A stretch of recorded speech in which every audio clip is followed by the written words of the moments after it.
5, 4, 3, 2, 1. We have ignition. Strap in. You're about to listen to the hottest sounds in the mix. In the mix.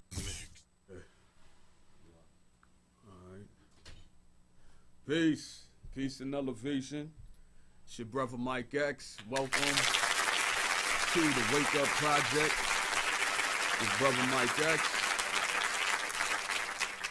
It's been a rough evening, family. I'm not gonna go too much into that, but I'm glad to be here. We're gonna be sharing some great information, some great energy tonight. I hope that you will participate in it and sharing this information, sharing the energy, because this is about us. It's not about me. It's about us. You know, I do what I can do and have been doing what I could do to strive to spark an awakening amongst Black/African people in particular, and all people of goodwill, you know, in general, for a very long time now. You know, when I first started out, I didn't have none of these grades, man. But it's all good. I'm going to continue to strive to do what I can do to, you know, create that positive energy as long as I can do it. But again, this isn't my fight. This is our fight, you know. And each one of us has the responsibility to strive to get into the driver's seat of their own life, you know, to take advantage of each day that you wake up, to take advantage of the people who have gone before you, to try to offer you consciousness, awareness, knowledge, you know, freedom, you know, to become your best person. Okay, so I'm having some technical difficulties here right now. Nah, this is just something on my phone. It's not popping up for me. But so family, you know, again, you know, welcome to the Wake Up Project with brother Mike X. This is, I think, our 5th show, and you know, we're going to continue to strive to pull together. I got a call already. Wow. Hey, good evening. Please state your name and tell us where you're calling from. Hi, Brother Mike. I'm calling from New York. Hey, what's up, sis? I know that voice. Okay. I know that voice. You know the voice. Yeah. Yeah, I just turned the program on, so I was a little late. Okay. So I was just calling the number in case I wanted to make a comment, but I haven't heard enough yet. All right. Well, introduce yourself, sis. Oh, okay. Well, my name is Vita. Mm-hmm. I'm a retired school teacher and a friend of Brother Mike for a while. Mm-hmm. I'm definitely into our people and our lives, and especially our future. And I enjoy... Oh, let me turn this down. I turned the program on, so I was a little late. So I was just calling the number in case I wanted to make a we hear the feedback, but it's all good. Yeah. Okay. Okay. Well, my name is Vita. Yeah, we still hear it, sis, but just come through. Oh, we still, okay. Yeah. So, like, I'm just hoping that, you know, this program keeps on, that you enlighten people every week, because there's so much we need to know and understand and so much building that we have to do. So I'm just proud of this whole situation, and I wish you well. Okay. And I will call back once I learn what the topic is and make, you know, any comments that I, you know, feel is important. Got you.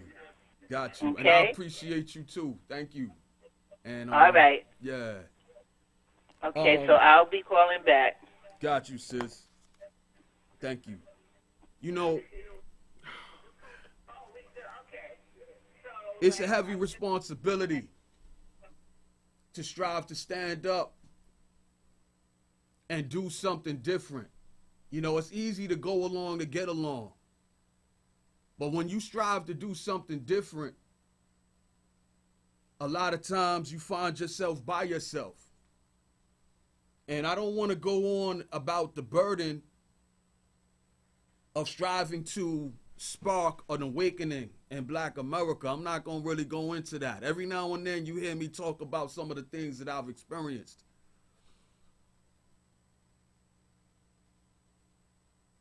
And I found that a lot of times we don't believe in ourselves. We don't love ourselves. We don't believe in ourselves. And this didn't happen by accident. I understand. A lot of things have been done to keep us in that position. I understand. But I found where, as someone living in this day and time, striving to, to be knowledgeable, striving to bring forth positive change in the community itself, not just talking about it. Not just talking about it. And I'm not saying there's something wrong with talking about it, because, talking about it, that's where your ideas come from. That's where thoughts, this is how you begin to take positive control of your creativity and your imagination. You have to talk about the problem, or at least you got to talk about where you're presently at and how you got to where you're at. So I'm not saying talk about the problem. I'm saying take stock of where you're at and how you got to where you're at. And this is what allows you to begin to, after you've compared notes, now you can decide what steps we need to take to move forward. And this is what this show is about. Now, every now and then we might talk about the problem, and tonight we probably going to talk about the problem a little something, but we don't want to end there. We don't want to end there. About 2 shows ago, I read the Willie Lynch letter. The Willie Lynch letter describing the methodology of divide and conquer that a lot of us are still suffering under. Pit the male versus the female, pit the old versus the young, put the light skin versus the dark skin, pit the professional class against the working poverty or poor class, and that was a dark show. It was a dark show for me personally, because this is information that I've known about for a very long time. And when you begin to discuss the fact that there is a system that has created, a system of white supremacy and Black inferiority and every other racial ethnic group in between. There is a system that has produced that. There is a system that has produced the reality that no matter where you go in the inner city neighborhoods across this whole country, you find the same exact conditions and conditioning in those neighborhoods. Broken families, a preponderance of churches, like 5 or 6 on every corner. Liquor stores right next to the churches on every corner. Like so many things, the same situations going on. No leadership. Or if you have, the political leadership most of the time is disconnected from, from the people who live in those neighborhoods. And that political leadership a lot of times only serves at the behest of, a particular block association or civic association. Or they only enjoy a relationship with the elders, with the seniors, and that's how they continue to get put back into office. But they're not serving the needs of the community at large. And there's no leadership. There's no unity being displayed. There's no love and compassion a lot of times. It's the same situation in every single community. Now, are we to believe that we're just a bad luck case? Like there's just something wrong with us? Like we just can't get it together? Or are we to know that there was a system put in place to knock us down and to keep us down? So what I want to do tonight, family, I want to show this could be considered a throwback video from my YouTube channel, BruthaMikeXSpeaks. And I want to show this video. It's about 15 minutes long. And I would like for you to check the video out. And this video is going to help us to set the tone for tonight's show. And I want to ask you, family, I want to ask you to really think about what's being talked about and what's being displayed tonight. Think about it from a perspective of what do I personally need to do? What do I personally need to do to take positive ownership over the way I'm living and the role that I have as a father, as a brother, as a mother, as a sister, as an aunt, you know what I mean, as a daughter, you know, as an uncle, so on and so forth, or just, you know, a member of a community. What ownership do I need to take over my own life so that I can help bring some positive change to what's going on in these inner city neighborhoods? Because if we don't do something very, very soon, it's going to be too late.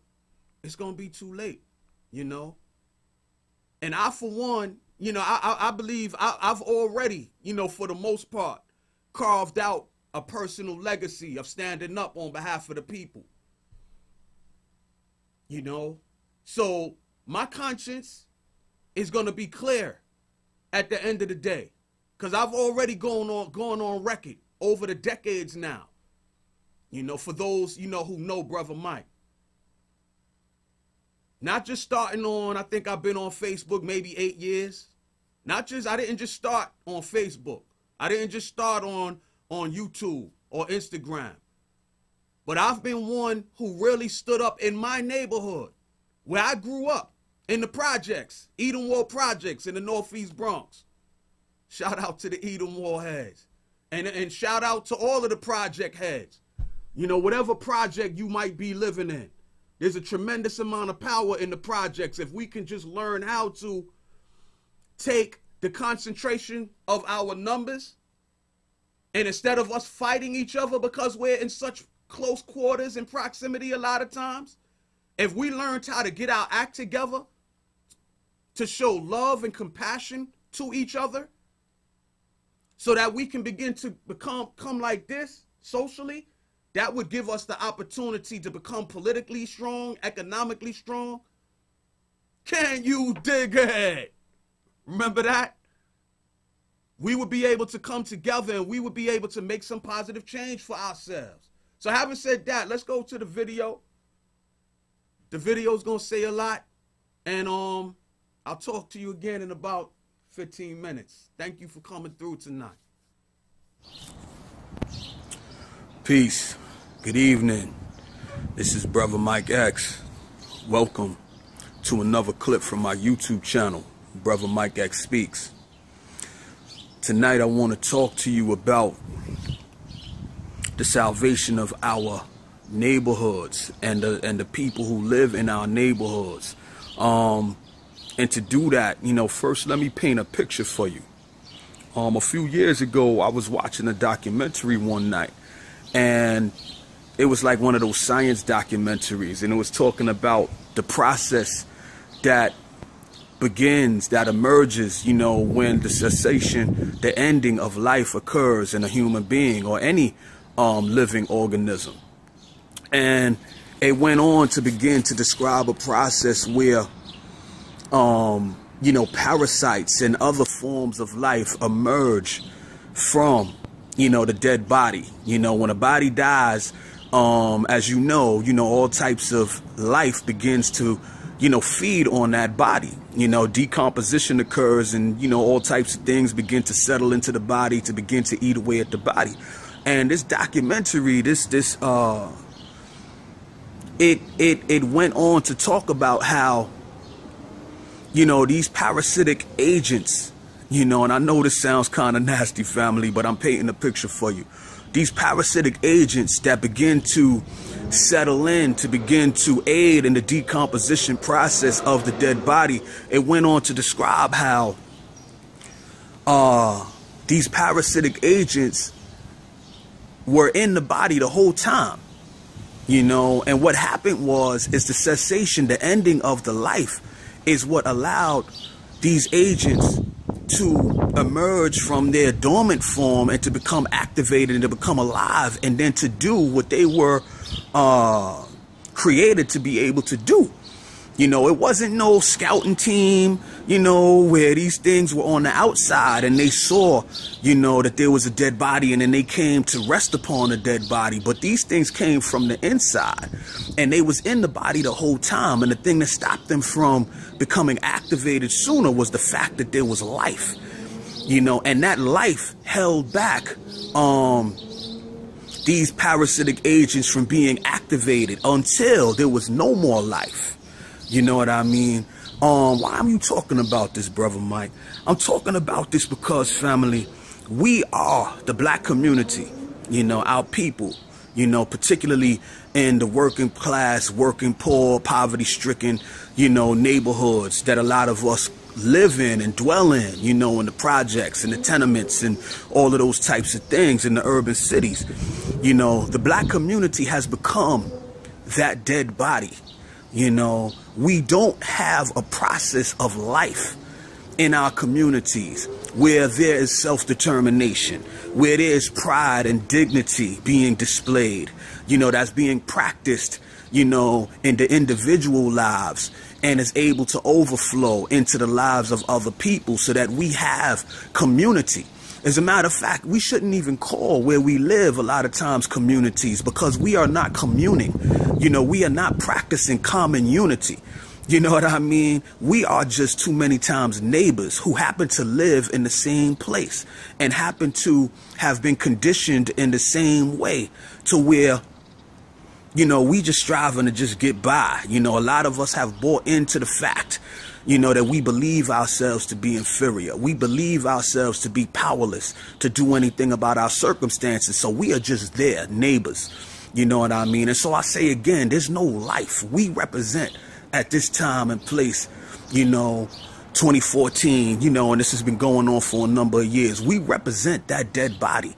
And because life has ended as it should, you know, where we are practicing, you know, ongoing relationships of mutual support, you know what I mean, and uplift amongst each other, we are not able to do the things in our community that other people in other communities are able to do as they practice life, community life, which allows them to build the type of structure, you know what I mean, of unity and support amongst them so that they can provide safety for themselves, so that they can provide opportunity for themselves and room to grow and expand for themselves. We have lost that ability. Our community has died, you know, and because there's no life, you know, we have the emergence of parasitic agents from the inside.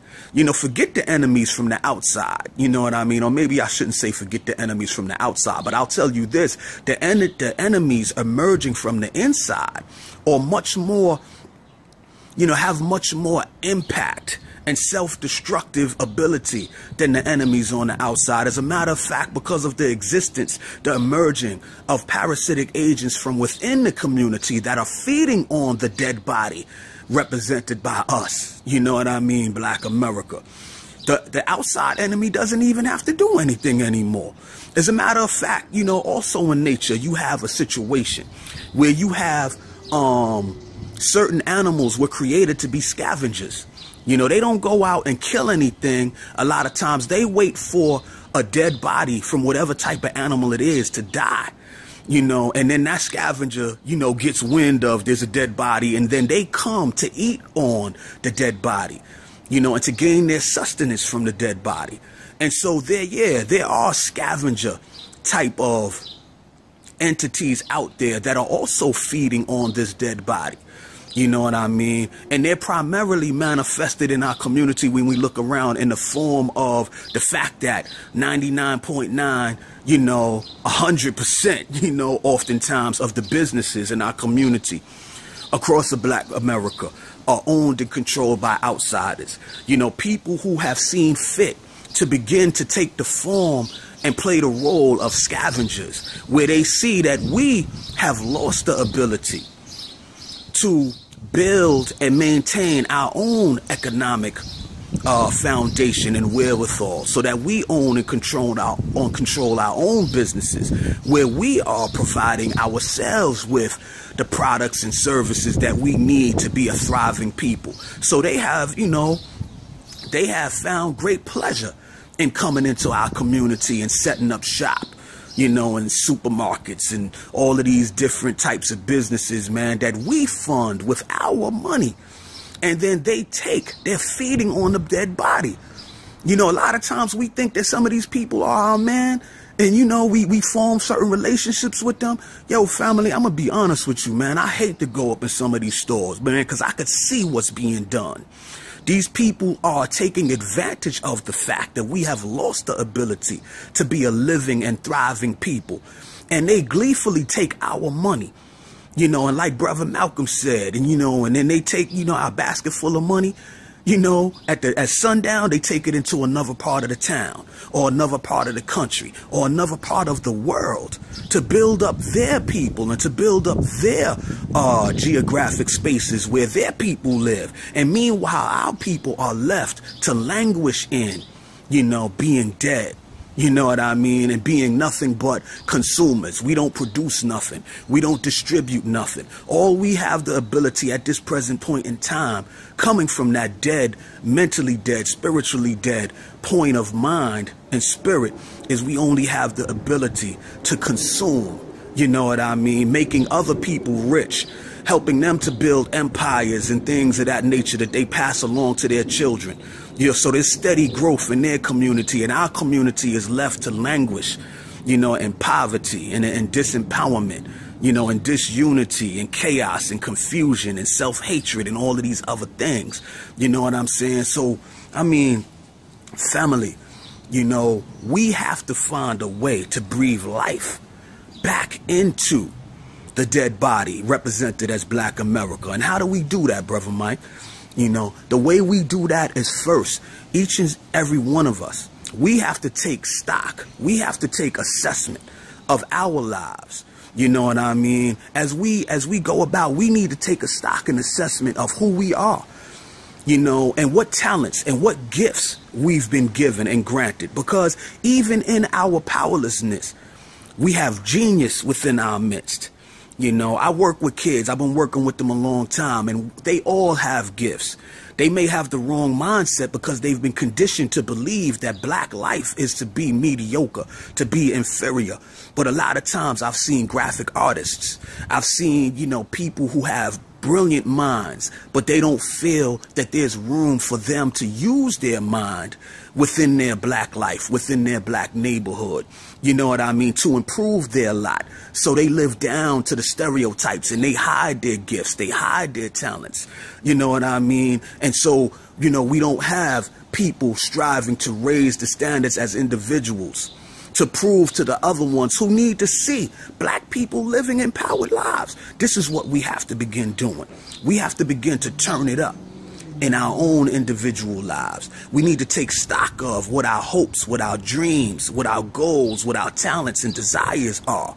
And we have to begin to feed these gifts, feed these talents with life. You know what I mean? And this is one of the things. It's hard sometimes. And I bear witness to this. There's so much that I want to do. There's so much stuff on my plate. I'm working 2 jobs, family.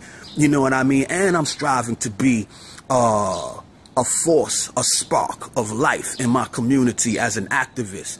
Striving to breathe life, striving to breathe encouragement and inspiration into the lives of others. That's why I'm doing this YouTube thing. Not to try to seem like I'm some smart dude, man, but I'm just tired of us falling by the wayside. You know what I mean? So look, this is how you can begin to breathe life into your own life and start to build up the necessary momentum that you need to be able to exhibit to unstick yourself from living down to the conditioning and the stereotypes that have been forced upon us. Do the easiest thing first. Don't start with the biggest thing. If you look at all that's on your plate and you look at the biggest goal and you try to take that as your first goal, nah, man, it's gonna be too hard.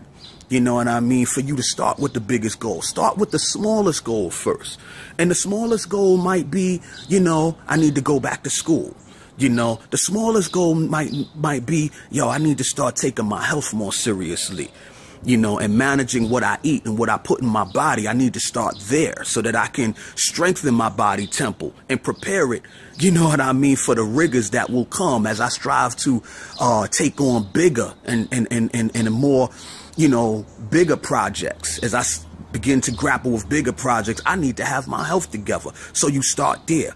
You know what I mean? And as you begin to represent and breathe life into your actions, into your daily habits and behaviors and actions, you know what I mean? You will begin to experience a satisfaction begin to grow in your life. And as that satisfaction that you are actually using your life, you know what I mean, and not allowing your life to be wasted, you know, that enthusiasm that begins to creep up and begins to manifest itself in your life, now you have something relevant to share with other people. You have something relevant to share with your children. You have something relevant to share with your loved ones, you know, romantic partners and family. You know what I mean? As you begin to free yourself from believing that there's nothing that you can do, and you start off with the smallest thing and you start to pick up momentum, other people will be inspired by you. Yeah, some, you know, some have become so sick and conditioned that they'll hate on you, but don't let them, the ones who will hate, be the reason why you fail to breathe inspiration and represent, you know, empowerment, you know, to those who will not hate on you and who desperately need and want to see other people striving, you know what I mean, to prove that it can be done so that they can follow suit, you know what I mean? So I just say, you know, on my conclusion, family, and once you start, you know, I was talking to my son about this today, you know, it's so very important, you know, that once you start, you don't stop, because once you stop, it's going to be harder to start again the next time. And I was talking with my son today, and I gave him this example. Like, you take, you know, how they say that a car gets better mileage on the highway than it gets in the city. Why? Because in the city, there's a constant go and stop, go and stop, go and stop. And every time you stop and you have to take off again, more fuel is required to get you to pick up that momentum again. But when you're on the highway, you have a constant momentum, so you don't need as much gas when you're on the highway, because once you started the momentum, you know, it's easier to maintain the momentum. So I just want to say, family, you know, let there be life. You know, let's stop representing that dead body. Let us begin to breathe life again into our own individual lives. And as we do that in our own individual lives, we can then begin to overflow life, light, hope, power into the lives of other people who desperately need to see people winning in today's times instead of continuing to lose. So peace and blessings to you, family. Wow. Peace. Peace to the family. Peace to the family. I thank you. I thank everyone. I've been looking at the Facebook Live, and I'm going to come through and acknowledge some of the people that I see there in a quick second. I just wanted to read right quick our mission statement, you know, for the Wake Up Project with Brother Mike X. You know, the podcast as well as the group that's on Facebook. This podcast has been created to give people of Black/African descent a venue where they can come to learn and teach our people the importance of gaining and maintaining a strong cultural, spiritual, mental, physical, political, economic, and social consciousness, awareness, and practice as individuals and as a people. The Wake Up Project will not focus on the problems and what is wrong, but more importantly on solutions and what we must do ourselves to make things right for our babies and for our collective future. And what we must do ourselves to make things right for our babies and for our collective future. The Wake Up Project will not play a part in promoting favoritism or blind allegiance to any narrow-minded, ideological, philosophical, or religious points of view. We're not doing that divide and conquer and we're going to fight over our differences instead of strive to come together over our commonalities and similarities. I just added that in there. That's not an mission statement. We are open to build with any and all who desire to contribute to a much needed wake-up call to and for our people in the various black neighborhoods across America. So here we are, family. Here we are. And on that video, you could see the beard wasn't as long. It didn't have as many grays in it. You know what I mean? That video was from 2014. You know, we've been at this. We've been at this for a while. You know, we've been at this for a while, striving to wake people up and to invite them into, let's talk about what we need to do, what we need to take on ourselves to get our act together. You know what I mean? I want to say peace right quick to, okay, now it's going to act up. Now I can't see it as clearly as I saw it before. That's what you're going to do? That's what you're going to do? What they call that? Murphy's Law? Whatever can happen will happen. You know what I mean? So I'm going to go into right quick.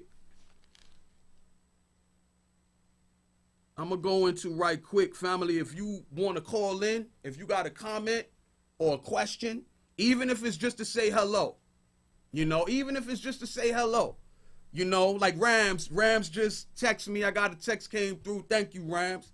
You know, I love and appreciate you as well, you know.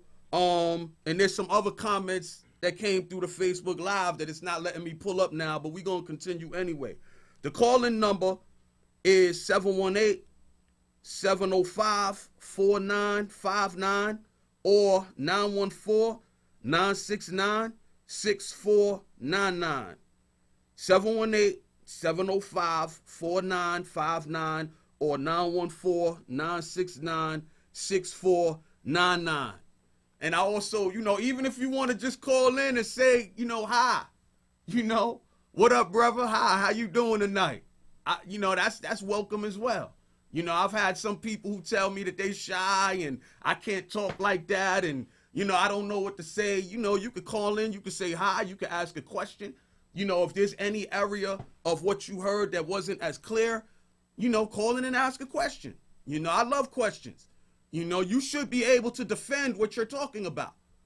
You know, if you have someone who's, you know, speaking strongly, you know, in an opinionated way about any topic, you know, put them on the spot. You know, ask them about, you know, something about related to what they're talking about. And if they can't answer that, then something might be wrong, you know. And having said that, don't do that devil's advocate stuff though, please. You know, that's something that's really bugging me. It's bugging me in person and it's bugging me on social media. I think that we need God's advocates at this time.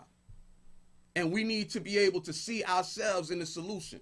We don't need that, you know, devil's advocate. We've had too much of that. The devil don't need no help. You know, those who are striving to live a godly life, who are striving to separate themselves from being caught up in the machinations of a devil-led world, they need some hope. So be a God advocate if you're going to call. But, you know, say what you want to say, but I'm just saying, be positive.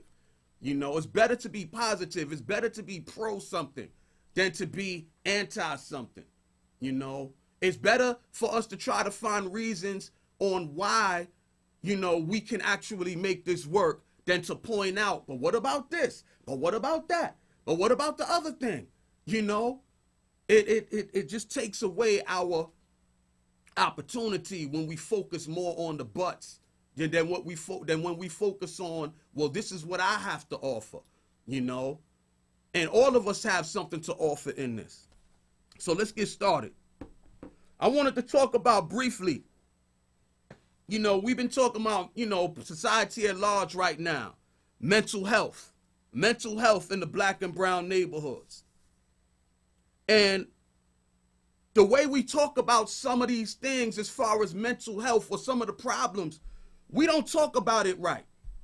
You know, we talk about it in a way where, you know, the victims too many times are blamed for their conditions that they find themselves in, or the conditioning that they find themselves in. They get blamed for it. And the system that we all support in one way or another, that is flawed, that is unjust, that has not provided people across the board with the opportunities that they deserve to be all that they can be. The system continues to get away with being flawed, and nobody's challenging the system because we're putting the blame and the focus on the wrong area, you know? So this world is not and has not been fair and just to where you can rightfully assign blame to individuals and groups that have fallen through the cracks. Or for that matter, to truthfully big up other groups that have seemingly made it. There have been set-asides, you know, historically, you know, within this country since it was founded 240 something years ago. There have been set-asides for certain racial ethnic groups to be able to take advantage of this thing called America. And by the same token, there have been, you know, violations that have been committed to keep other peoples from being able to do the same thing. So when we talk about mental health, I'm not a doctor. Let me say that first and foremost. I don't have any degree in medicine. You know what I mean? I don't have a degree in psychiatry or psychology or, you know, and to be honest with you, I couldn't even tell you what the difference between those two things are, you know? But I would say, as far as Black America is concerned, the stigma of slavery, of that Willie Lynchism, of believing that we have never contributed anything, and this has been the propaganda. This is what we have been taught through the curriculums in the schools. This is what we have been taught, you know, through the movies, through the TV programs. You know, this is what has been passed on from generation to generation, to where at this point in time, a lot of people take it as normal that the Black community is just, you know, down and out, divided and conquered, just messed up. You know, like I was talking on the last show, how a lot of us have taken on our own victimization. A lot of us are suffering under the burden, the weight of believing that we are nobody and haven't been anyone. And what do you mean by that? Give me an example, Brother Mike. When we say things like Black people are the only ones who can't get their act together, or Black people are the only ones who don't support each other in business, or Black people are the only ones who don't, you know, stick up for, you know, themselves, or, you know, that crab in the barrel mentality. Where when some Black people, when they see other Black people striving, I've had enough of standing on the corner. I've had enough of being down and out. I'm striving to get my life together. Other Black people sometimes who have been conditioned look at that person like, yo, who you think you are? You an N-word just like me, you know? Where instead of looking at someone who has hopes and dreams and has somehow survived, you know, being knocked down and now wants to stand up, instead of drawing inspiration from that person, you want to pull that person back into the misery loves company crowd. And it's more about your own fear, your own lack of belief in yourself, that is making you want to knock that person down. And it's a sick mentality, because having someone in your midst that believes in themselves enough to strive to start their own business, enough to, you know, stand up and speak out loud that we, you know, deserve better than what we're getting. Some of us, instead of encouraging that person to succeed, we want to knock that person down. Because it's like in you know, in the projects, man, you turn the light on sometimes. You turn the light on and the roaches scatter. They're afraid of the light. It's the same thing. It's the same mentality. When you see somebody who's standing up and they're shedding encouragement, they're shedding light. Some of us have grown so sick, man, that they don't want that light turned on. Because that light is going to show up and expose their lack of confidence in themselves. Their lack of courage, their lack of discipline. But at what cost? At what cost do we want to defeat someone who's standing up and striving to do what most of us should be doing, if not all? What is the cost of having that failure, of exposing that person, of knocking that person down? The cost is no hope, you know, no hope, no ability to move forward. Elders unsafe to walk these streets. Our children being victimized, man, forced to grow up, forced to learn how to try to adapt to, you know, before they can even really have a chance to be naive and to be protected. To where they introduce them to certain adult topics. You introduce them to those topics when they're ready to be introduced in those topics. You know what I'm saying? Like we gotta grow, family. We gotta grow. There has been a racial racial class system built and maintained to protect a racial ethnic hierarchy in America, and it's still being maintained right now. There has been a racial class system built and maintained to protect a racial ethnic hierarchy. Some of the older people might remember that old saying, if you're white, you all right. If you brown, stick around. If you yellow, you mellow. But if you black, get the hell back. Some of you will remember that. And that's the way this society has been run. We've created a political, economic, social system of white supremacy, white privilege, and black inferiority, dependency, inability to do for ourselves. And that's the system that we're seeking to protect. And it should be clear by now that this system is bankrupt. And nobody's benefiting from it, really.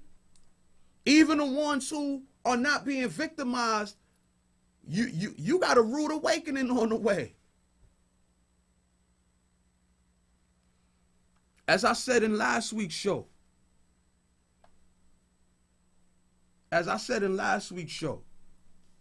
they want us to exist as the little kids of the world, to be seen and not heard. To be seen and not heard. We talked about last week a lot of times how, you know, when adults come together and they're talking, when the kids come around, it's like, yo, you know, you can't stand in the midst of adults. At least that's the way it used to be.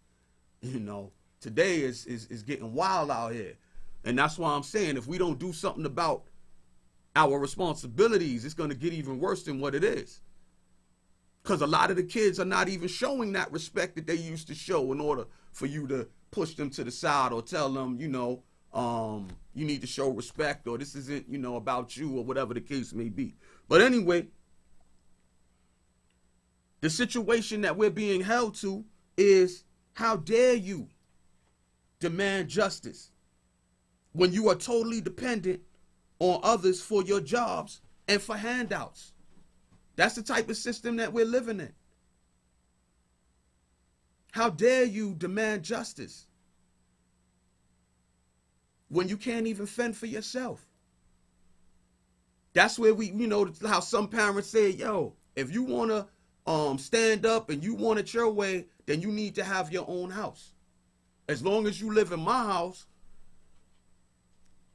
it's what I say goes.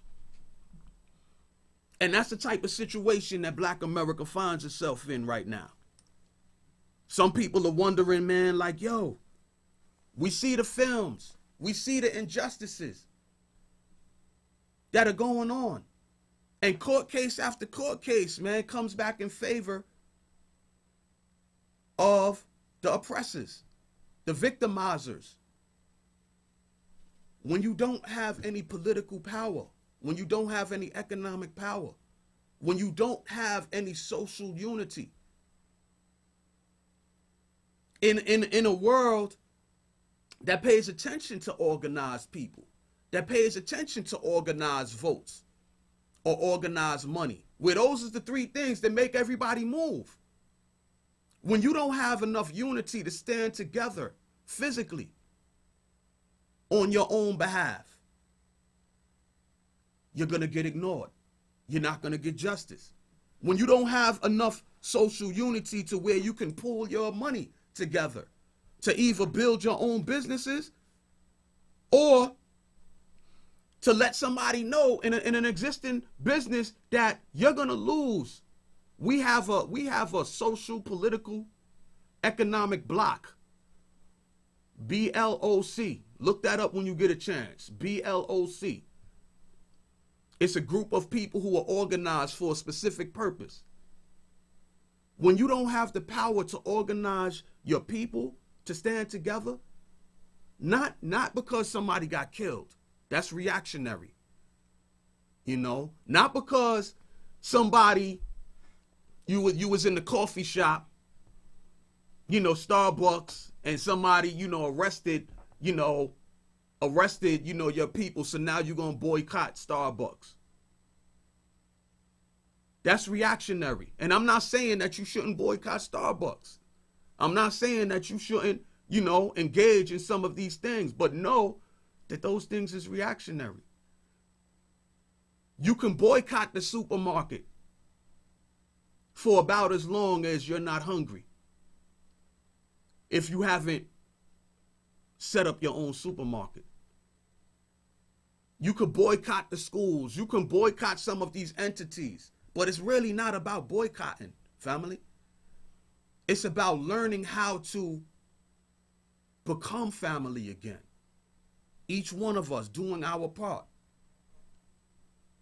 to bring order out of chaos in the black and brown neighborhoods, so that we can clean up our neighborhoods, so that we can enjoy living in them.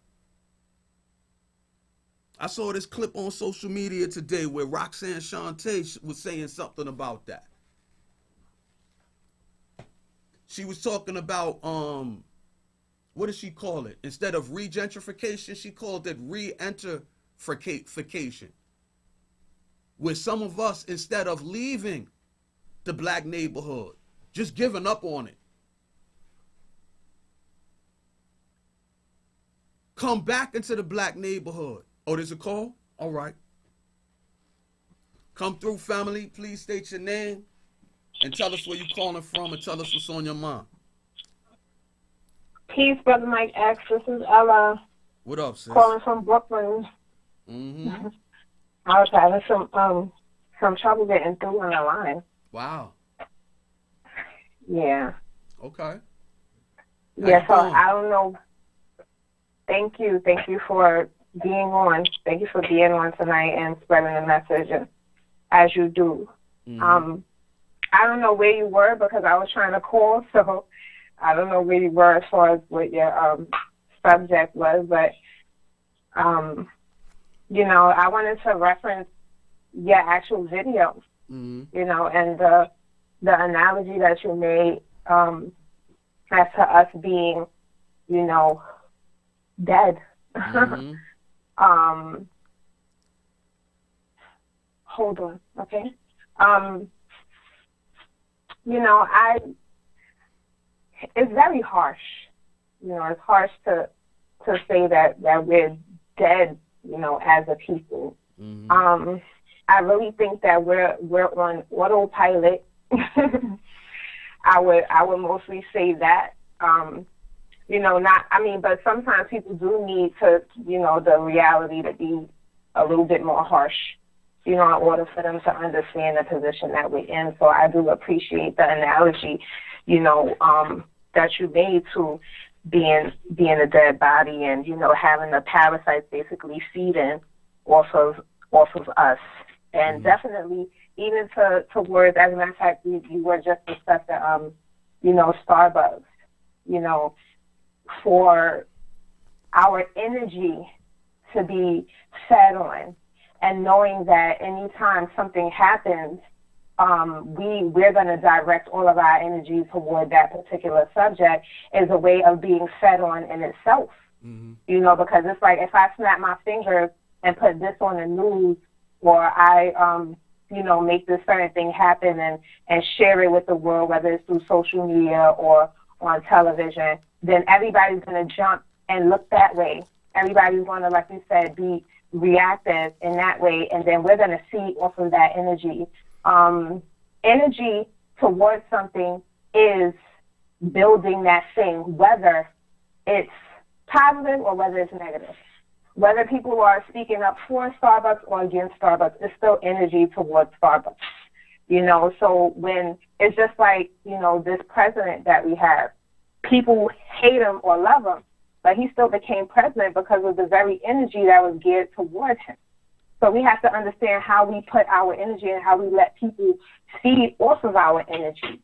As, a parasite would come through and feed off the body that it was already, living in, because we are all part of one.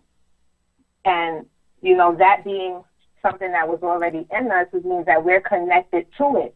So either we can be built from it or we can be depleted, from it. So I love the analogies that you made through the video, and I just wanted to bring that to the forefront as you showed it. So that's my opinion. Thank you, sis. I hate to have to talk about some of these things. For real. I really do. A lot of us don't want to rise in the consciousness that it's going to take for us to turn the tide. And, also going back to that video when I compared us to a dead body, and I compared what happens to the dead body, the emergence of parasitic entities out of the body. Now let's break that down a little bit more. Yes. Let's break that down a little bit more because this documentary showed where these parasitic entities came from the inside of the body. See, we're used to being victimized from the outside, but a lot of us don't really want to talk too much about the emergence of parasitic entities from the inside of the dead body. And what am I talking about? I'm talking about people, young people and older people who grow up without leadership. They grow up without love. They grow up because we haven't been allowed and been able to build community. We need more in our community than churches and liquor stores. Brother Malcolm said one time, I hate to say it about us, but it's true. All we build is churches and let the white man build schools. All we build is churches and let the white man build factories. All we build is churches and let the white man build hospitals. And then we wonder why we're uneducated, we're out of work, and our health is going, to wherever it's going to. We have to stop accepting this reality as if this is the only way that we're supposed to be living. We got to stop accepting that life is an itch and then you die. And that narrative that if you just suffer this and you suffer it as peacefully and morally as possible, that on the other side, when you close your eyes for the last time, you're going to inherit milk and honey and what have you. We got to stop suffering under that paradigm. So when I was talking about the parasites that are emerging in the dead body, that is members of our own people who have bought into the mentality of self-hate, who have bought into the mentality and practice of me first, who have bought into the mentality and practice of my life doesn't matter if I can't afford some of the materialistic objects, sneakers and clothes. My life doesn't matter if I can't afford the substances, you know, the weed, the alcohol, you know, the coke, the whatever, you know. If I can't afford these things to take off some of the edge of being separated from my godliness, because that's what it's really about. That's what it's really about. Even when we don't know it, we are here to be godly, children of the Most High, you know. Don't want to offend no one, but I speak in those terms. Whether you call it creative intelligence, you know, whether you call it, you know, the ancestors or whatever, we're not supposed to be living the way we living, you know. Right. And I challenge you again, if you, I'm sorry, let me just say this, and please hit me with that, sis. I just wanted to emphasize this because I emphasized it last week. To my crowd who claim God, to my crowd who claim Christ, to my crowd who claims, you know, Allah, or they claim the ancestors. I'm challenging you, man. I want to see what that looks like in your life. Don't use the claiming of Christ or the claiming of Allah or the claiming of moral science or it's about Ma'at, you know, or the ancestors. Don't use that as a club to hit your ignorant brother and sister, your self-hating brother and sister over the head. Don't use those things as a club to beat them upside their head. Show them what it looks like, you know, to be someone who believes, you know, who has a powerful relationship, you know, in Christ or in Allah or in, you know, the ancestors. The ancestors got your back. Show us what that looks like, because it certainly can't look like what we see right now. It certainly can't look like what you see, because if it looks like what we see, that you're in the same position as the people that you're calling ignorant, the people that you're calling the sheeple, the people that you're calling the 85ers, deaf, dumb, and blind, you know, if your consciousness of these things that you're using to beat up on them hasn't allowed you to get out of the same boat or into a better boat than what they're in, you know what I mean? How could you blame them for not following you or wanting to get down with you? And you ain't showing them no power. You know what I mean? But sis, please, I hope you didn't drop that point you just had, but I wanted to state that. No, I'm here. Yes, you have to say that. These things have to be said, you know, and what I was just saying is, you know, that we're on autopilot. You know, it's like someone flipped the switch and we're just being in a constant, you know, coasting, but not, you know, not really having our own destination. And we have to really take the driver's seat. You know, we have to take the seat and take responsibility and direct our own lives. And some people don't know where to start. You know, how do I stop depending on a system? How do I, you know, what are we even talking about when we say that we're not directing our own lives? I'm getting up in the morning and going to work, or, you know, I'm doing the things that I do every day, maintaining my life and taking care of my family, but still, and not being able to recognize that what you do every day consistently is not, most likely, you know, in our situations as a community, is not what's making us better. You know, it's not making our lives really that exciting. You know, it's not living up to the full potential of what our lives can be. And if most of the time you feel like you're suffering, then, yeah, you're not living your best life. You know, so you have to take the driver's seat and you have to begin to learn, well, what is it that you want to do?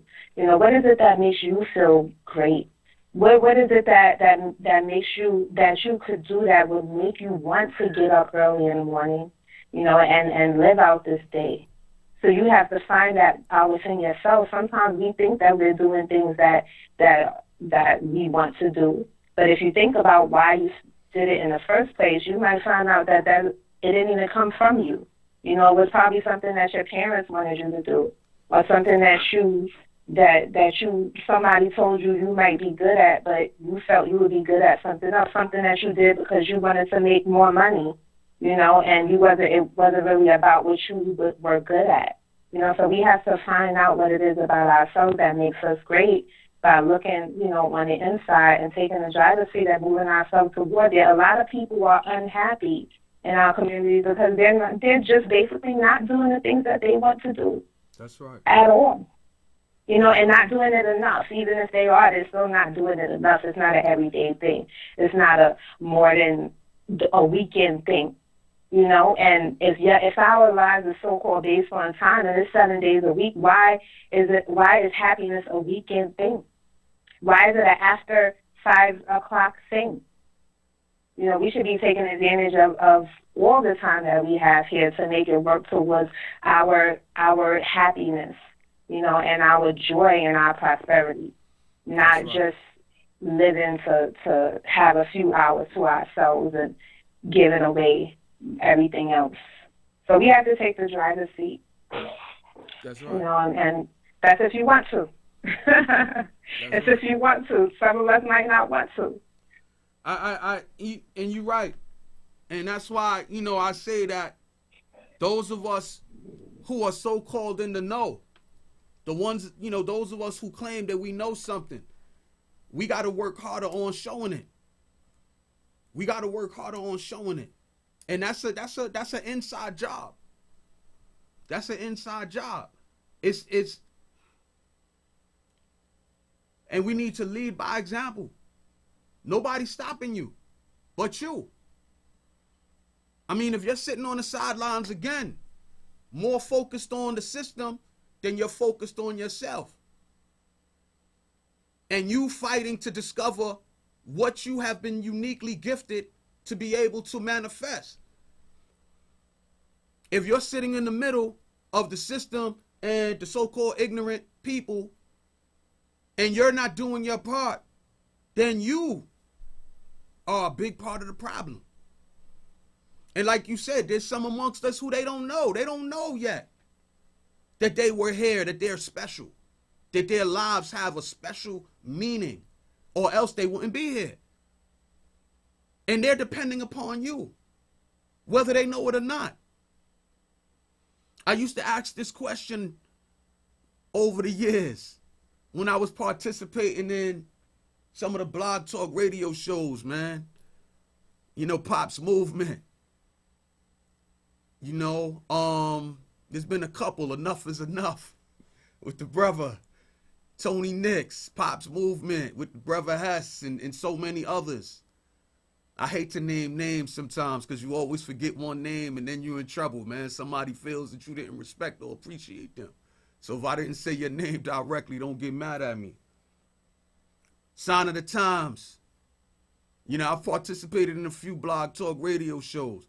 I used to say all of the time, and even on my social media, my Facebook, my YouTube, my Instagram, what would you do if you found out that because you are allowing yourself to stay stuck in fear, in mediocrity, in apathy? What would you do if you found out because you're allowing yourself to stay stuck, that you're sticking dozens, hundreds, thousands of people behind you that were depending upon you to find your most positive self so that they can find themselves? They could get the permission to find their most positive self through being inspired by what you're doing. But because you're not doing it, they can't be activated. What would you do? Each one of us has a calling, man, and we gotta get to that calling, you know. So Hang out with me, sis. Yes, I'm here. So, the little kids of the world, depending on everybody else, robbed of our history, robbed of, the ability to see ourselves in a greater light than what we see ourselves in now. Brother Malcolm said, history is a people's memory. Without it, they are demoted to the level of the lower animals. History is a people's memory. Without it, they are demoted to the level of the lower animals. So instead of us seeing ourselves as great, as mighty, as intelligent, a lot of us, we're being motivated by, the ability to impregnate as many women as I can, or to, to show, that I'm ready to bust my gun, or, you don't want no smoke with me, This is how we're being motivated to live our lives, because we've been, we're living our lives from the flesh, through from here down. We're not living our lives from here up, a lot of us. And because our history has been stolen, it's like, yo, what else are we supposed to do?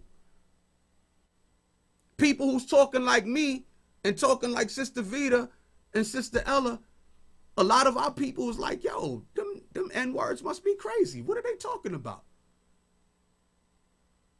Because they don't have the ability to transform their thinking. The ability to transform your thinking comes from a healthy respect and appreciation for seeking knowledge, wisdom, understanding, and truth across the board in the areas that brings vitality to the human life, to the community.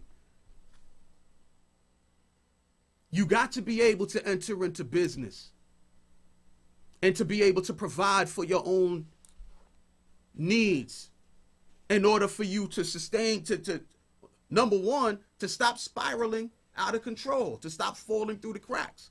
In order to bring some type of harmony and balance into our neighborhoods, we got to be able to climb up that ladder of becoming owners again, owners over our lives.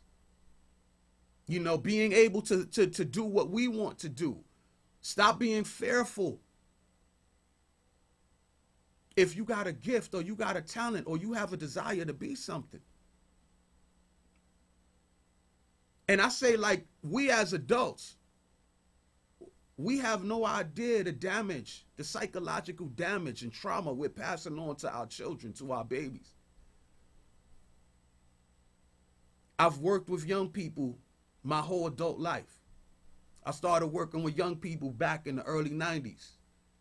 Started out volunteering in my local community center. And from there, it went from me volunteering to me becoming an outreach worker, to me becoming a counselor, and then I went up the ladder. I did midnight basketball. I did GED preparation. I did group homes. I've done non-secure detention. I've worked with young people in various capacities. And I've seen a lot of our young people, man, suffering from broken homes and broken families, man, and a system that is unjust. A system that puts the weight on you. Either they put the weight on you directly or they put it on your, it starts in the house. It starts in the household. And a lot of us, we go along with that. Yeah, it's supposed to start in the house. Yeah, it is supposed to start in the house. But the house is supposed to be part of a just system that doesn't have racial, ethnic, class discrimination at its root. The house is supposed to rest in a just system, in a just country. But if the country's not just, if the system's not just, how are you going to say that it starts in the household? A lot of the households in the black and brown neighborhoods have been destroyed, decimated, where nobody knew their father. And sometimes nobody knew their mother either.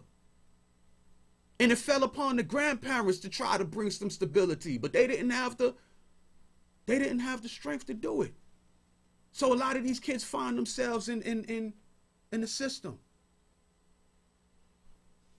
And then they fall down further and further into bestiality, into savagery, into parasitic mindsets and behaviors.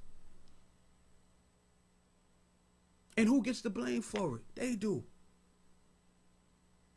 Like, come on, man. We got to be able to call this stuff out.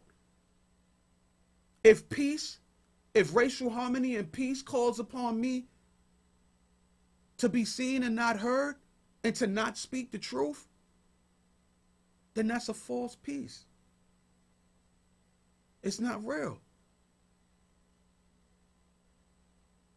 How dare you challenge the racial ethnic class hierarchy of white supremacy and black inferiority?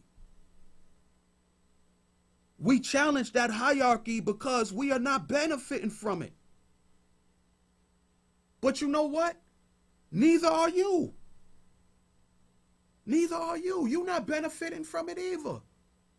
Speaking to the white community, speaking to some of the other racial ethnic communities in between that, if you white or you all right, and if you black, stay the hell back. Speaking to some of the people in the middle, you're not benefiting from it either. Whether you think you are or not, this system is bankrupt and it's falling fast. And what we should be doing at this time, instead of holding on to this racial, ethnic class division, we should be honest enough, man, to say that this is not working and we're all in danger. And we need to drop these pretenses and figure out, man, how we can unite in the middle in truth. It's not working. Look at your air. The air, you can't even really call it air anymore. You see those crazy looking airplanes, man, flying overhead every morning. Stop acting like you don't see them. Chemtrails. I don't know fully what's in it, but I'm hearing some horrible things. There's more plastic in the ocean today than any other thing. We hear about the fishes that are dying, the ecology that's being upset, the reefs, and it's a whole lot of things that are going on in this world. This world is falling apart fast. And it has to be stated for the record. Who was at the helm? Who was at the helm? Who was in a position of power as this world falls apart? Sis talked about, the Trump presidency. It has to be recognized that the Trump presidency is a repercussion or of the Barack Obama presidency. Where some people, man, they're holding on to this white supremacist, white skin privilege mindset to the letter that when they saw a black face in the White House, they lost their minds. Lost their minds to the point where look who they elected to replace Barack Obama. Look who they elected. They made us, I say us, I say it loosely because I don't feel like I'm really included in the us, But they made America the laughingstock of the entire world through that election. And that election was a racially motivated election. Let's not act like, you know what I mean? Let's not act like it wasn't. It was a racially motivated election. Donald Trump is the anti-Obama. Don't really want to go too long on talking about that, but I had to say it. We have to challenge that hierarchy of white supremacy, of white skin privilege, of black inferiority, because we're not benefiting from it. And neither are you. There's an old saying, man, when you want to keep somebody down in a ditch, that you come out being just as muddy as they are. So the efforts that have been made to keep black people, particularly people of color, from rising up in their godliness, all of the sabotage, all of the killing of our leadership, all of the poisoning of the public school curriculums, everything that has been done to keep us from seeing a glimmer of hope in our own lives. It has robbed this planet. It has robbed this country of a special component that Black/African people have been blessed to represent. Hip hop isn't the only thing that we got to give to this world, even though hip hop is $1 trillion business at this point. But that's not all we have to offer. Singing and dancing, you know, that's not all we have to offer. But you've created a paradigm where we're scared to follow our dreams. Again, like I was saying a couple of minutes ago, I've worked with young people. And I've saw, you know, like, yeah, some of them, because of generational trauma passed from, you know, from grandparent to parent to now child, or, you know, you going back, some of them, yeah, I have seen some young people who are so far gone that they're going to need something very strong to wake them up, if they're ever to wake up at all. It's very unfortunate. But I've also seen more than that. Precious, naive children who ain't about that life, who do have talents and gifts. Yes, yes. Very intelligent, graphic artists, they have gifts. Their lives have worth.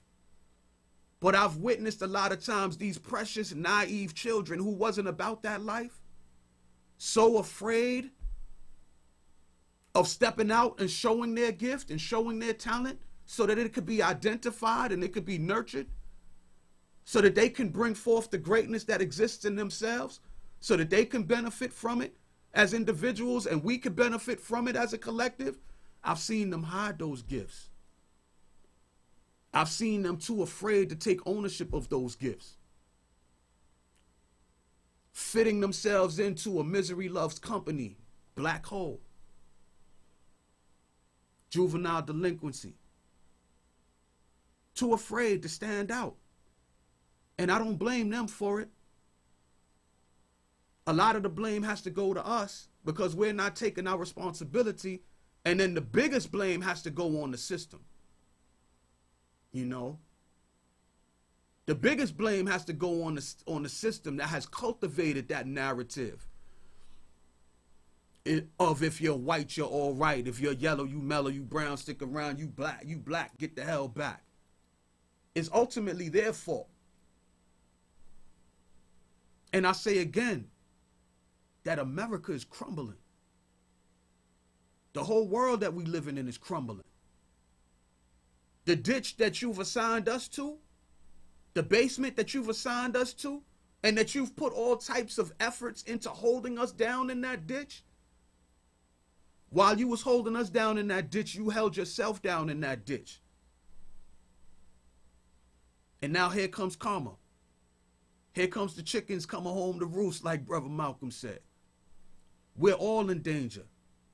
All of us. What are we going to do about it? Sis, you hanging with me, so jump in here if you want to. I'm here, yeah. You know, I always say, I've said it before I heard it, and when I heard it, I was like, exactly. You know, this is a time of awakening. It is a time for awakening, and therefore there's opportunity for, you know, to be awakened You know, it's opportunity to be awakened, and that's what's going on, you know, above our heads and around us. The energies that we can't see that's moving towards truth, towards the opening of the eyes, towards our connection with our higher selves and our knowing that we are all connected. You know, it's something that is set in motion.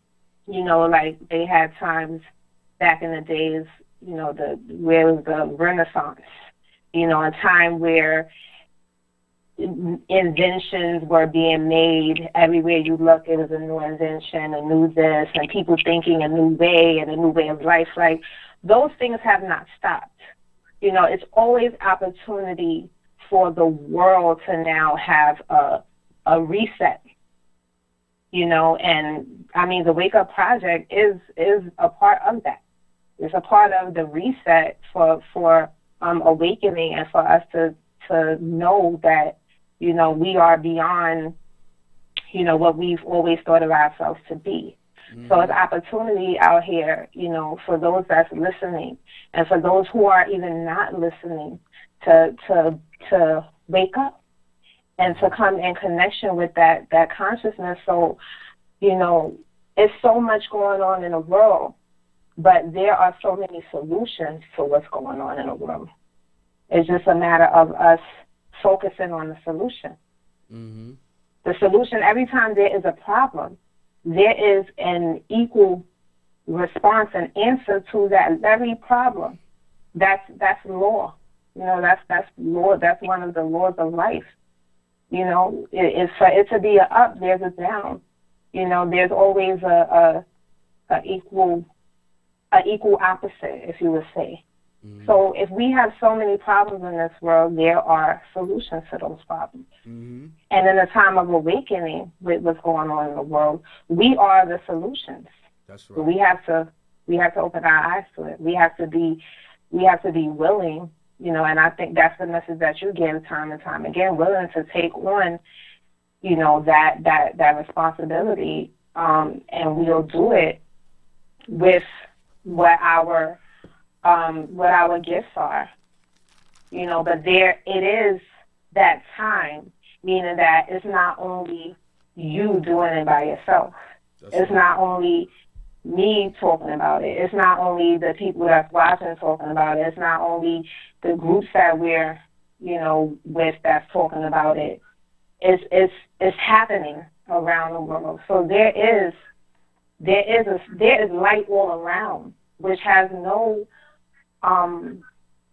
choice but to touch those who are ready to be touched. Mm-hmm. And with that, I have confidence, and I'm excited about seeing the growth and change in the world. You know, these conversations that we're having, like I said, it's not just being heard by the ones that's listening, but it will be heard. It will resonate. It will vibrate into the hearts of those who are needed to make this message vibrate even higher, to shout even louder that we need to wake up. Mm-hmm. You know, I say that when you're talking about people, or you have an energy towards somebody, trust that it's a part of them that knows that. You know, but we're very distant from that power that we have, you know, our intuition and things like that, to feel people. You know, when you're thinking about somebody and they call you, and we think that it's just a coincidence and things like that. I don't believe in any of it, that is anything such as a coincidence. No doubt. Because because I believe the energy is real. So I believe that these conversations that we have and what we want to happen, as long as we keep on having these conversations and we keep on doing what we're doing as, you know, as light workers, I would say, you know, and those who are doing it, not just we, you and I, but, you know, everyone who's passing on the same message, to take responsibility and look for the power within, that is resonating. That is changing the world as we speak. You know, so we focusing on a solution is what's going to get us to the solution. That's right. That's right. And so it's very imperative for us to focus on going the way in which we want to be, and not just paying attention to where we are. That's right. That's right. At this point, I want to say briefly, and then I'm gonna give the number out again, because one of the family members said that they called and they couldn't get through, so I don't know. But I want to say this right quick in response or in connection to what you just said, Sister Ella. And I've said it on the line before. One of my favorite people, Malcolm. and I shouldn't have to apologize or even explain that,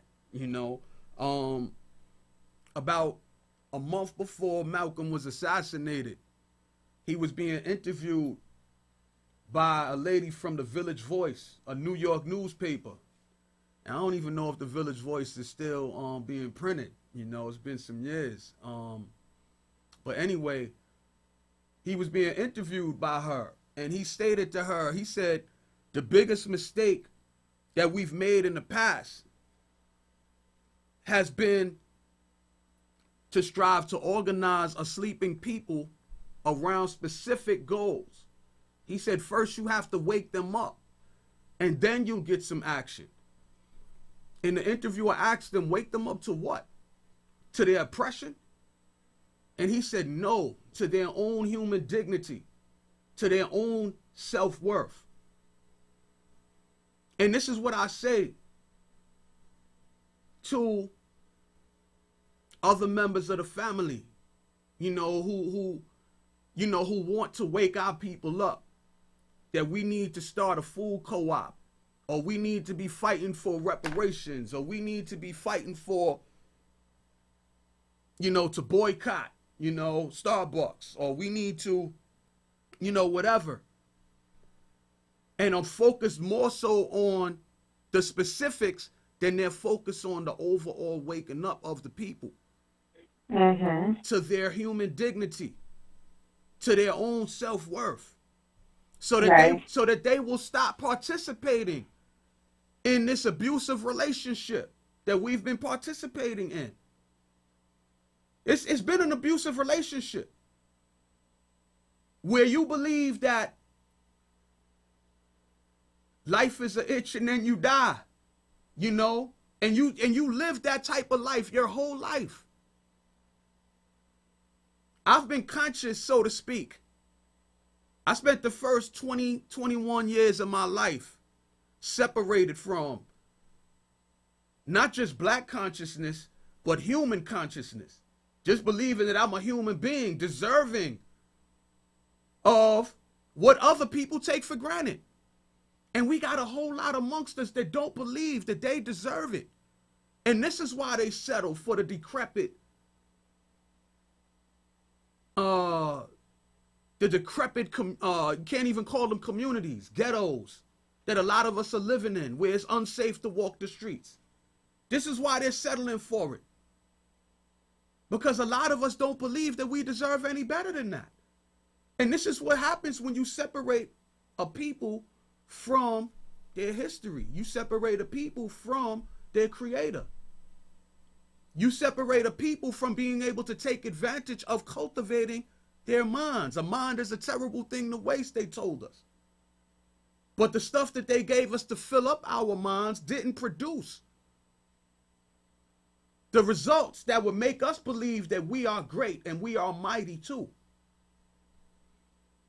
I've always been a reader since back in the days. I always loved to read, and I've always been particularly attracted to history.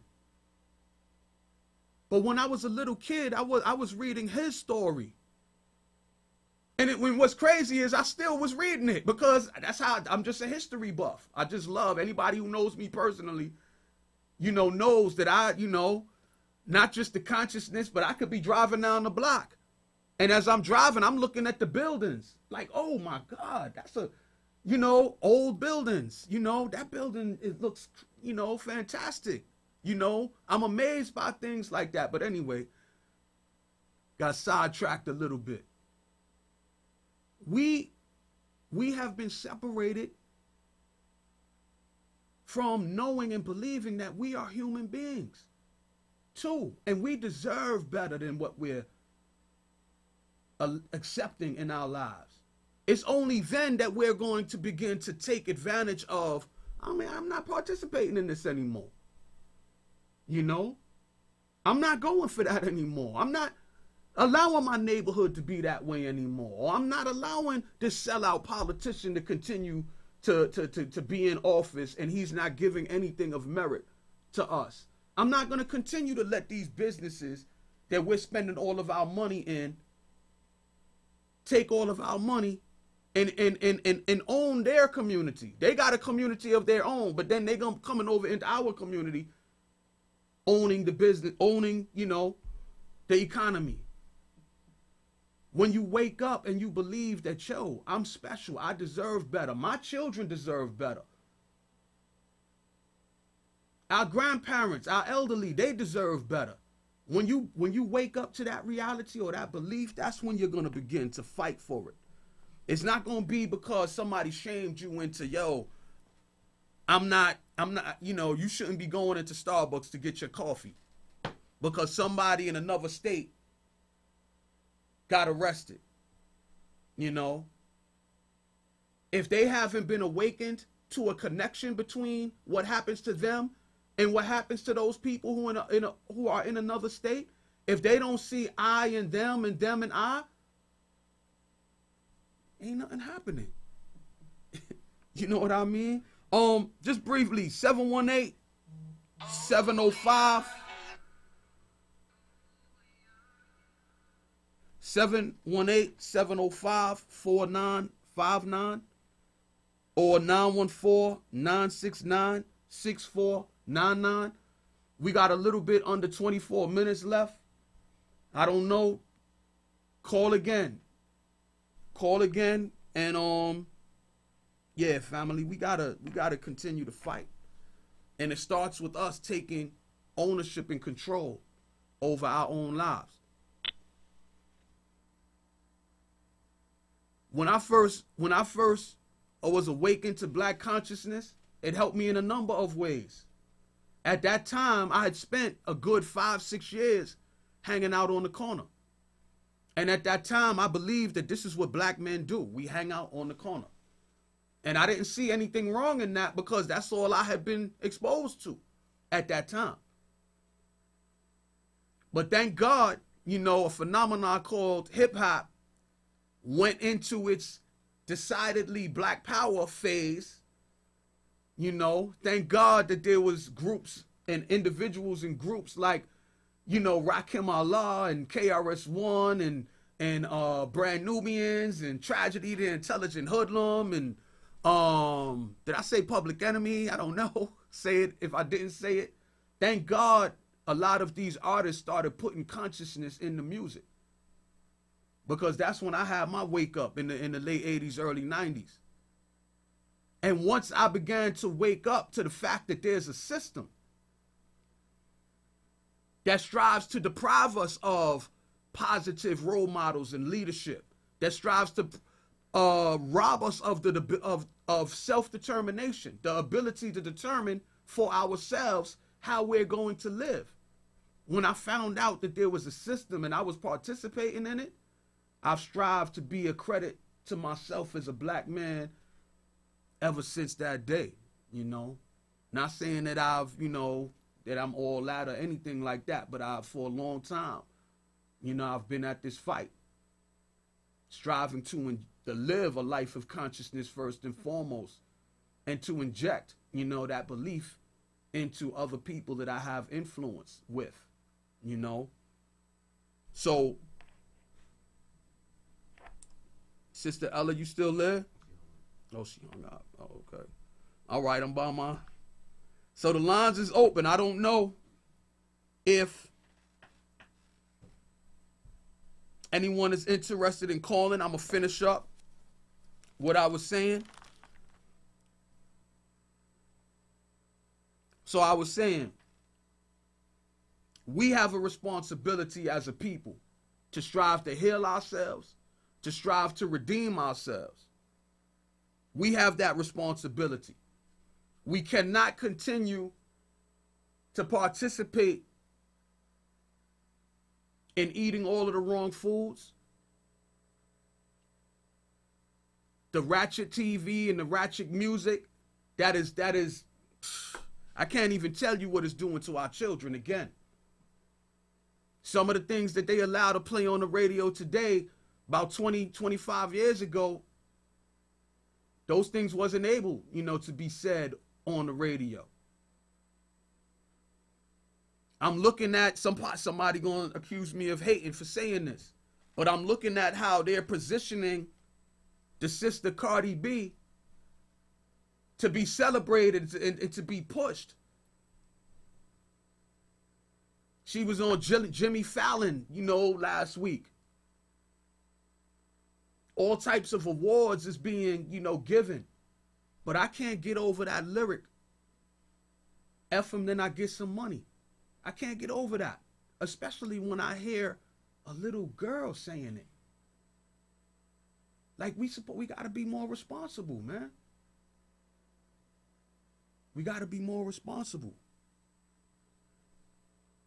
We have more to offer to ourselves and to the world than allowing ourselves to be beat down, locked up and imprisoned, turned into parasites, turned into bloodsuckers, eating the flesh of our own people in these neighborhoods, while these neighborhoods are being taken over and controlled and dominated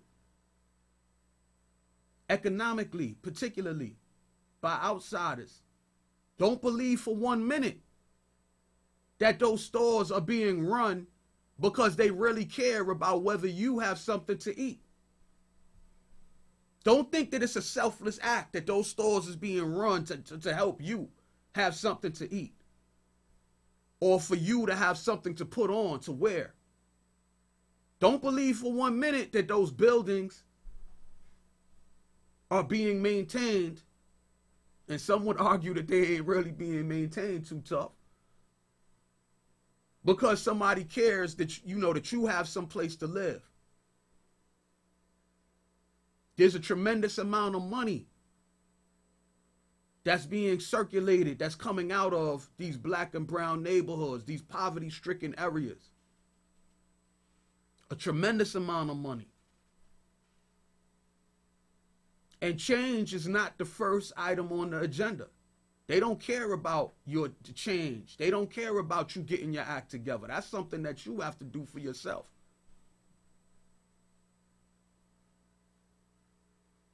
And those of us who are at that point where we found our gifts and we know what we want to do, or we have a good idea what we want to do, it's time for us to just do it. Stop waiting for permission. Stop waiting for that permission. One of my brothers, I got into a little dialogue with one of my brothers on social media, and he was like, he was like, yo, but there's not enough of us, Brother Mike. There's not enough of us. Yo, don't worry about there not being enough of us. Just focus on the fact, man, that you want to live a better life. And you commit yourself to doing so, day in and day out, whether you feel like it or not.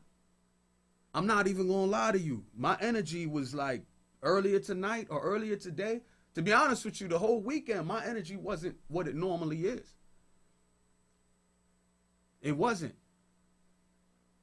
And all the way up to like an hour, 2 hours, or an hour and a half before, it was time to start the show, my energy wasn't what it needs to be, or where I usually try to keep it. I'm not telling you that there's not going to be peaks and valleys.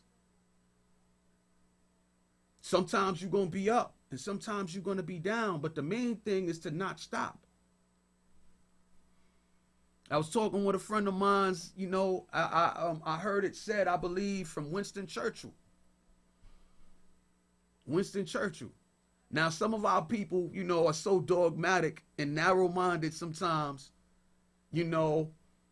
and even bigoted, I would dare say, in their thinking. That Winston Churchill, he ain't black. What you quoting him for?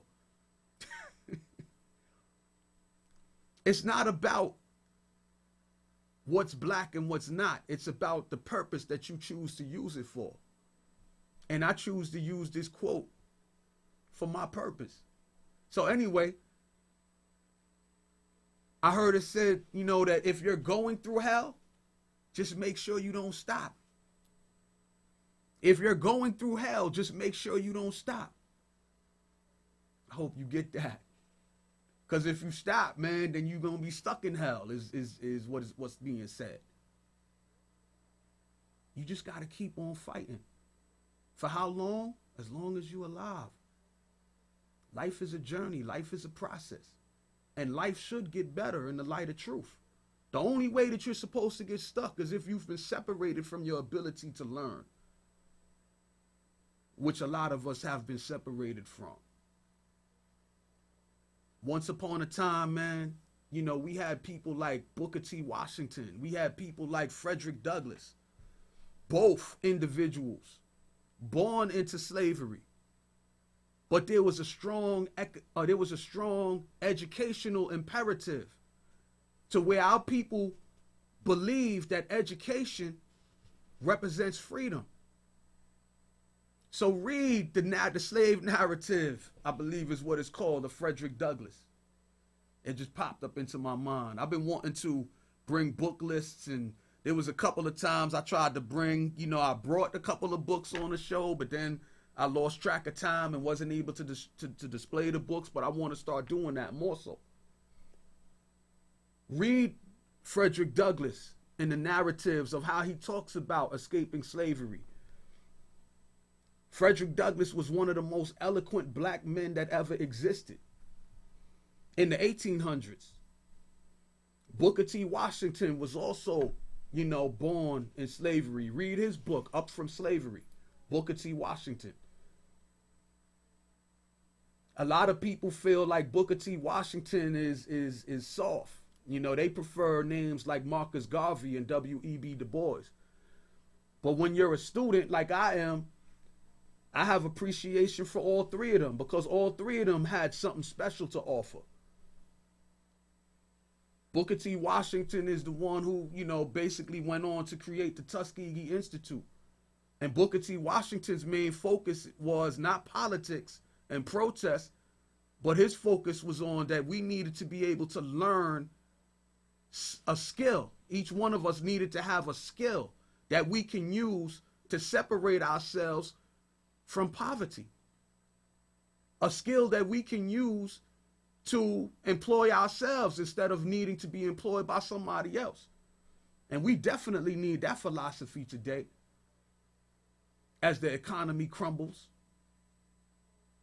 And even when you have a fancy smancy degree, that doesn't mean that you're going to get a job in the area that you went to school for, that you might be $40,000 or more in debt for that degree, under the promise, under the belief that you're going to be able to work in that field and pay off that money. So now you have to find a job in some other area, a lot of times in an area that doesn't even give you enough money to even pay that debt. Is some, yeah. I understand we got a phone call. Tell us what your name is, and please tell us where you're calling from, and speak your mind. Hey, Brother Mike. Hey. This is Ella coming back on the line. I just want to just thank you. I definitely need to get into reading.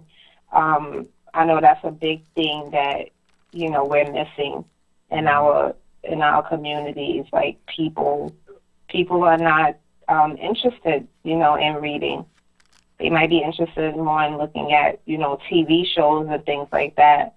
So how can we, like, what can we do to get people interested in reading who are not? You know, like, what can we say? The first thing is that you got to focus on becoming that reader. You know, you got to focus on, or anything that we want to show our people, or we want our people to pick up, we got to show it to them. you know. So that's what I do. You know, I'm a student, first and foremost. And anybody who knows me, unfortunately, a lot of times, if there was somebody who was looking for me, they would know exactly where to find me. You know, in the book, in the bookstore, you know, or in the, you know, or in the cafe, you know, getting that knowledge, studying. I haven't gone to, you know, I'm what's called an autodidact. Autodidact, D-I-D-A-C-T.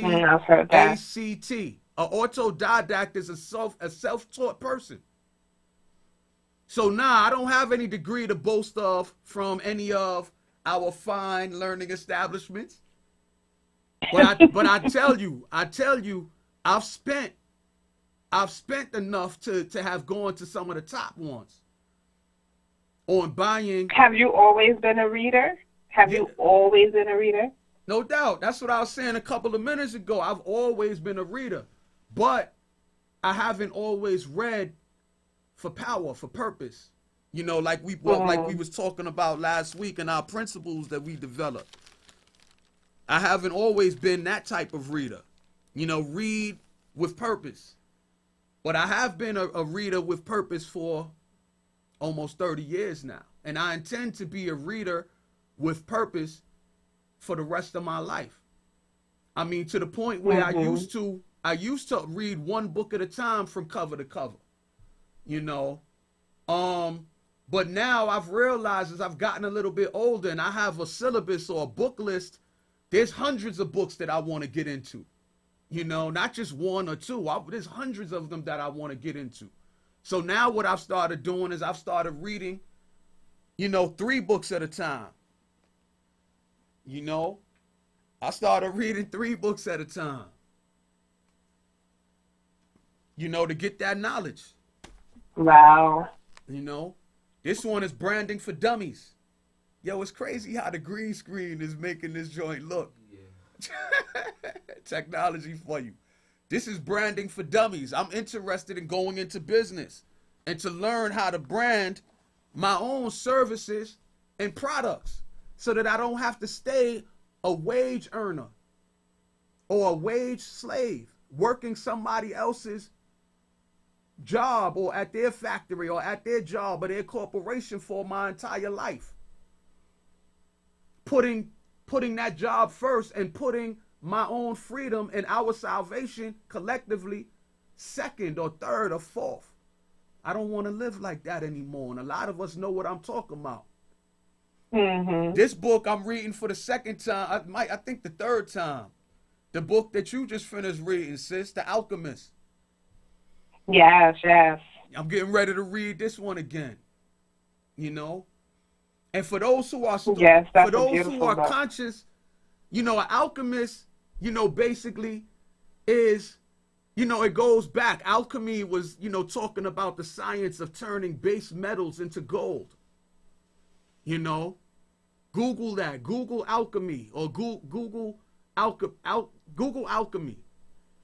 And it's a whole science. And it's not something that I've mastered, but as a student, I consider myself an alchemist. Yes. Because I'm interested in the truth, and I don't care what source that truth comes from. As a black man, I'm not afraid, you know, to go into, you know, like I said, Buddhism. You know, some people would say Buddhism is Middle Eastern or Chinese or Asian. You know, as I can go into the science of Buddhism and bend the principles there to my will and to my usage and where I want to apply that, you know, as a black man. You know what I mean? Like I can read and have read the Bible. And I've read a lot of Christian literature, and I've benefited from it tremendously. Now, I know some amongst us are into that, you know, white Jesus and white angels and all of this type of stuff. But you got to give yourself more credit than you're giving yourself. You have a mind. You have a filter. It's like a saying that me and one of the family members from Chicago who didn't call tonight, Sister V, when we talk about studying, sometimes family, you're not gonna agree with everything. You might have a book where you only agree with 50% of it. But the only way you're gonna know and be able to take advantage of that 50% is for you to actually commit yourself through going through the process of reading it, to figure out that 50% of this is valuable. And 50% I could, I could do away with. Or in other words, eat the meat and spit out the bones. In other words, eat the meat and spit out the bones. Yeah. So I just want to say, you have the responsibility as a student, or can take the, responsibility as a student. There's a lot of different groups within the black community that I'm able to build with. That I don't focus on our differences, more so than focus on the commonalities. Because I got respect for what you hold dear and near. I can speak to the Christian family amongst us. I can speak to the Christian, whoever, who considers themselves a Christian. I can speak to you. And I can hold you accountable to what you say you believe in. Because I studied it. And I would dare say I've been practicing it. I can speak to someone who's a Muslim. I can speak to someone amongst the family who's a member of the nation and gods and earths. Because I'm a student. And I have respect for seeking knowledge, wisdom, understanding, and truth. I can speak to the Buddhist. I can speak to, the person who believes in the law of attraction. I've studied these things. I'm striving to practice these things. So anyway, we're running down. We got less than 4 minutes left. And I strive to be respectful of the time, because I definitely appreciate my brother Cruz and the In the Mix studio, shouting them out. Is there anything that you want to fit, any last points you want to make, family? And I definitely appreciate you for, even though we had a little...